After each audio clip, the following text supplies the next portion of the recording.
এক জঙ্গলে একটি চোর শেয়াল বসবাস করত। আর চোর শেয়ালটি প্রতিদিন অন্যান্য পশুর খাবার চুরি করে খাইত আর বলতো যে ও, অনেক খিদে লেগেছিল।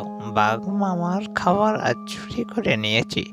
এইরকম চুরি করতে যে কি মজা লাগে, কি বলি আর। একদিন শেয়ালটি গভীর রাত্রিবেলা নদীর পাশ দিয়ে যাচ্ছিল গ্রামের দিকে, গ্রাম থেকে মুরগি চুরি করবে বলে। এভাবে নদীর পাড় দিয়ে হেঁটে যাইতে লাগে শিয়ালটি। গ্রাম থেকে মুরগি চুরি করে শিয়ালটি আবারও জঙ্গলের দিকে যাইতে থাকে। সে একটি মুরগি চুরি করতে পেরেছে আজ। এবার যে কি মজা!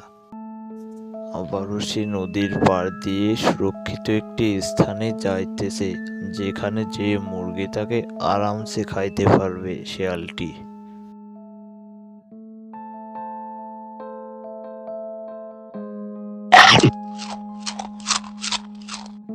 শিয়ালটি পরদিন মুরগি চুরি করবে বলে আবারও বেরিয়ে পড়ে।